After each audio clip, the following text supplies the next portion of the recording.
We journey through the cosmos, seeking answers to the universe's greatest mysteries. But sometimes the most profound truths are not found in distant galaxies. They are found in the ancient stories of our own world, stories that explore the very essence of what it means to be human. Today, we turn our gaze to a single chapter in an ancient text, Genesis chapter 18. It is a story that unfolds under the shade of oak trees during the heat of a long ago day. It is a story about a man, a promise, and a conversation that would echo through eternity. Here in this chapter, we find a pivotal moment in his journey. Abraham is no longer a young man chasing a vague promise. He is a patriarch, weathered by time and the desert sun. He has walked with his God for decades, yet his greatest promised blessing, a son from his beloved wife Sarah, remains unfulfilled. The sands of time seem to be running out. This chapter is a crossroads. It is where human frailty meets divine power. The story begins with a simple, almost mundane scene. The Lord appeared to Abraham. He was sitting at the entrance to his tent in the heat of the day. Imagine that heat, a shimmering, oppressive force that stills all life. Most would be resting, seeking refuge from the relentless sun. But Abraham is watchful. He is present. The text tells us he looked up, and there, standing nearby, were three men. We, the readers, know one of them is the Lord. But Abraham does not. In that moment, his character is revealed, a flash of motion. He does not hesitate. He runs from the tent entrance to meet them. An elderly, wealthy chieftain running in the oppressive heat. He bows low to the ground, profound respect and humility. If I have found favor in your eyes, my Lord, do not pass your servant by. He invites them to rest, to have their feet washed, a customary and deeply refreshing act of hospitality. Let a little water be brought, then you may all wash your feet and rest under this tree. Abraham's hospitality is not a token gesture. It is an act of lavish and urgent generosity. He hurries into the tent to Sarah. Quick, get 3 seahs of the finest flour. Knead it, bake some bread. 3 seahs, a tremendous amount, perhaps over 20 kilograms. Not a small snack for 3 travelers. It is a banquet. He asks for the finest flour, his very best. There is no holding back. Abraham himself ran to the herd. He did not send a servant. He selected a choice, tender calf. He handed it to a servant to prepare quickly. Haste and personal involvement, not just delegating, orchestrating every detail. He takes the curds and milk, the calf that had been prepared, the bread Sarah had baked. He sets it all before them, but he does not sit and eat with them. He stood by them under the tree as they ate. He assumes the role of a servant, standing by to attend, ensuring comfort and that they have everything. A picture of perfect, selfless hospitality, a masterclass in honoring a guest. This feast is more than a meal, a physical expression of Abraham's character. He is generous, humble, deeply respectful. On this foundation of extraordinary human kindness, the divine promise is renewed. His actions created a sacred space under the oaks. Then they said to him, "Where is Sarah, your wife?" And Abraham said, "Here, in the tent." By asking for her, the visitors are crossing a social boundary. They're moving the conversation from general pleasantry to a personal family matter. Then the primary visitor, the Lord, makes a stunning declaration. "I will surely return to you about this time next year, and Sarah, your wife, will have a son." This is the promise, stated clearly and unequivocally. It comes with a specific timeline, this time next year. For Abraham and Sarah, who had waited decades, this was a moment of shocking clarity. Now we shift perspective to inside the tent. Sarah was listening at the entrance, just behind the visitor. She hears everything. Abraham and Sarah were already old and well advanced in years, and Sarah was past the age of childbearing. This is not simple infertility. This is biological impossibility. The promise flies in the face of natural law and lived experience. It seems absurd, and so Sarah reacts in a very human way. She laughed to herself. It was not a laugh of joy, but of incredulity. The Lord, of course, knows Sarah's secret reaction. He turns to Abraham. Why did Sarah laugh? He even quotes her silent, internal thoughts back to her. Will I really have a child now that I am old? This is a moment of profound revelation. It demonstrates these are no ordinary visitors. This being can perceive the most private thoughts, the most hidden reactions of the human heart. Then comes the central question of the entire chapter, a question that reverberates through the ages. The Lord asks, "Is anything too hard for the Lord?" This is the core of the matter. Sarah's laughter was based on human limitation.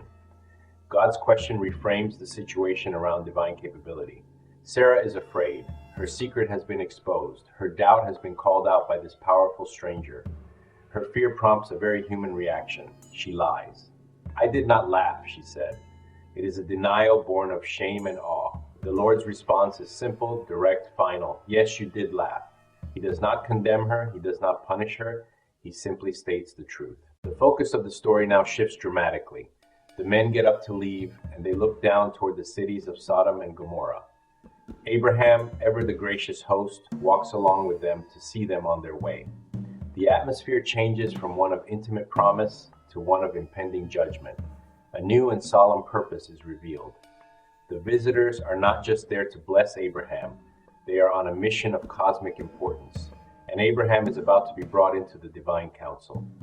Then a fascinating moment occurs. The Lord has an internal monologue, a divine deliberation. Shall I hide from Abraham what I am about to do? This question is remarkable. It suggests that God values his relationship with Abraham so much that he considers sharing his divine plans with him. He gives his reasons. Abraham will surely become a great and powerful nation, and all nations on earth will be blessed through him. God is looking to the future, to the covenant, and to Abraham's role as a father of nations. This isn't just about one man, it's about establishing a legacy of righteousness. For I have chosen him, so that he will direct his children and his household after him to keep the way of the Lord by doing what is right and just. This is the heart of the covenant. God chose Abraham not just to receive blessings, but to become a source of moral instruction for the entire world. By revealing his plans for Sodom, God is inviting Abraham into a real-life lesson on these very concepts. The other two men, who we can now understand as angels, turn and head toward Sodom, but Abraham remains standing before the Lord. This is a powerful image of intercession. While judgment walks toward the city, mercy stands before God. Abraham does not simply walk away. He has been brought into the divine council and now takes his role seriously. He draws near, a physical act of spiritual boldness. He opens his plea with an audacious question. Will you sweep away the righteous with the wicked? This is not a timid prayer. It directly challenges divine justice. Abraham appeals to God's character. Is this who you are? A God who makes no distinction between good and evil? He makes it specific with a number. What if there are 50 righteous people in the city? Will you really sweep it away and not spare the place for the sake of the 50? His final appeal is powerful. Far be it from you to do such a thing, to kill the righteous with the wicked, treating the righteous and the wicked alike. Far be it from you. Will not the judge of all the earth do right? He appeals to God's title, the judge of all the earth. God's actions must align with his character. A just judge cannot perform an unjust act. A statement of faith, Abraham believes God is just. He boldly calls God to act according to that perfect nature. The Lord's response is gracious. He does not rebuke Abraham for his boldness. Instead, he engages with the argument. If I find 50 righteous people in the city of Sodom, I will spare the whole place for their sake. God accepts the premise of Abraham's plea. The righteous have a preservative effect. This encourages Abraham to continue. He has opened the door for negotiation, and he realizes the judge of all the earth is willing to listen. Abraham then presses his case, but with great humility.